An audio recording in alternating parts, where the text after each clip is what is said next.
Good morning, student. This is fourth chapter, the Mughal Empire. In previous chapter, in third chapter, we study about the Delhi Sultanate. In Delhi Sultanate, there were major five dynasty ruled over Delhi.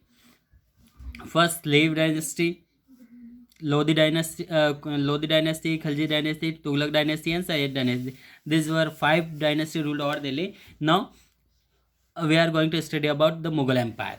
Okay. In 1504, Babur first attacked Kabul. Then 1526 Babur attack और सल्तनत. Okay, 1526 में बाबर ने दिल्ली पे attack किया और first battle जो हुआ था 1526 यहाँ पे, तो इसने यहाँ पर बाबर ने दिल्ली पर अटैक किया और यहीं पे अपना साम्राज्य स्थापित किया था. मुगल एम्पायर के इस्टेब्लिशमेंट हुआ था. Okay, later one by one we study about the different war fought between the different rulers in this lesson.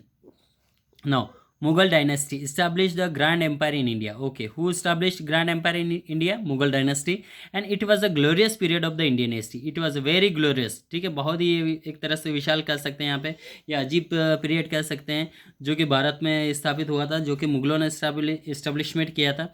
This dynasty unified the rule in India for more than 300 year तक. लगभग 300 सालों तक Mughal empire ने शासन किया था भारत में.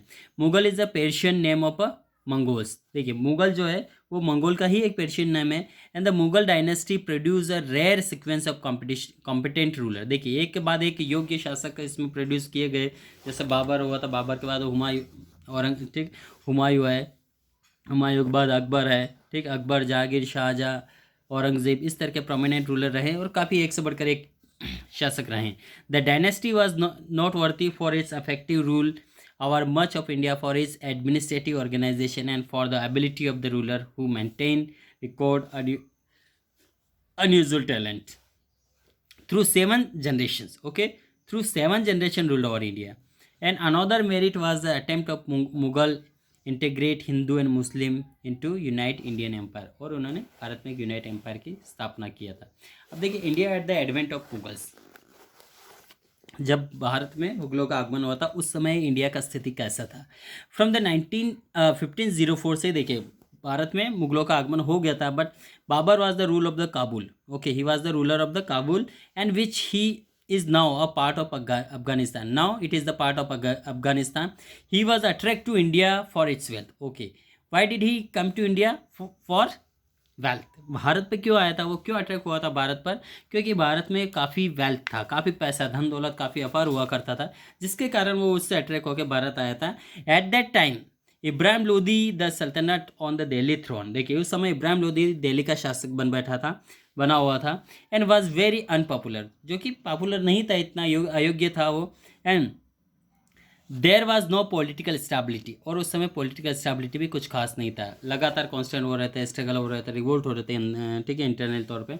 सो no political stability. Babur was invited by Rana Sanga, और बाबर को राणा सांगा ने इन्वाइट किया था. The ruler of the Mewar, जो कि मेवाड़ के रूलर रहे थे.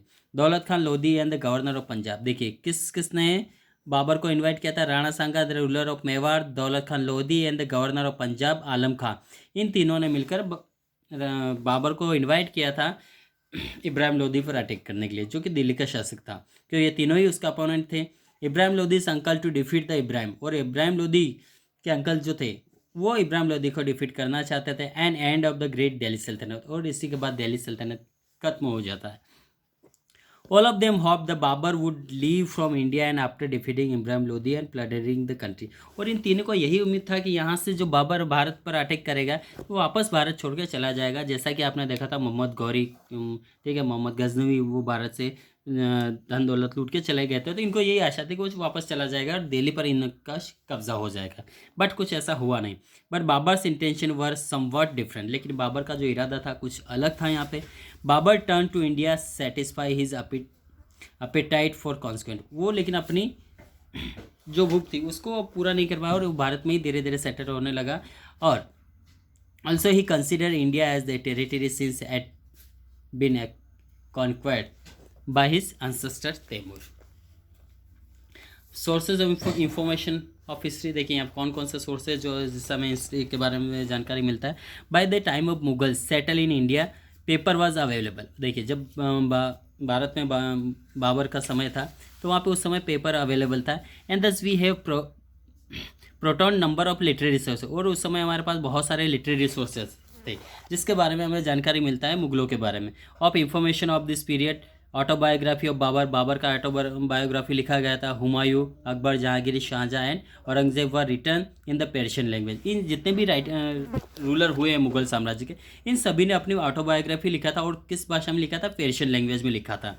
And are valuable source of information of the other this, और इसके अलावा भी बहुत सारे वैल्यूबल इंफॉर्मेशन जो सोर्सेज हमारे पास इंफॉर्मेशन के मुगल पीरियड के, वो देखिए अबुल फजल ने भी लिखा है, Abdul Amir, Khusro, Abdul Hamid, Lahori and Inayat Khan are other main contribution of this period. और उस समय ये कुछ जो अलग राइटर है, इन लोगों ने भी बहुत सारा उस मुगल पीरियड के बारे में या मेडावल हिस्ट्री के बारे में काफ़ी लिखा है, अलग अलग सोर्सेज है लिटरेचर के, जिससे हमें इस समय के बारे में जानकारी मिलता है।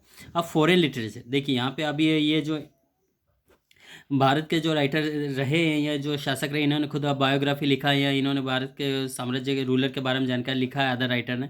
उसके बाद यहाँ पे आता है फॉरेन राइटर। देखिए फॉरेन से भी कुछ राइटर आए थे, जैसे Thomas Roe, William Hawkins and Francois बेर्नेट।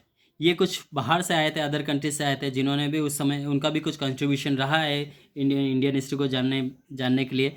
देखिए इसमें कुछ मिनिएचर पेंटिंग के बारे में भी जानकारी दिया है। मिनिएचर पेंटिंग्स जो कि महलों की दीवारों पर या स्टोन्स या ठीक है मस्जिदों की दीवारों पर बनी होती हैं, उसके बारे में भी मुगल पीरियड के बारे में जानकारी मिलता है। कुछ कॉइन्स हैं, सिक्के या मोन्यूमेंट्स हैं, पुराने स्मारक है जैसे किले हैं, उससे भी हमें बहुत सारी इन्फॉर्मेशन हिस्ट्री के बारे में मिलती है। तो इस तरह से ये सारे प्रोमिनेंट सोर्स है जिससे हमें हिस्ट्री के बारे में जानकारी मिलता है।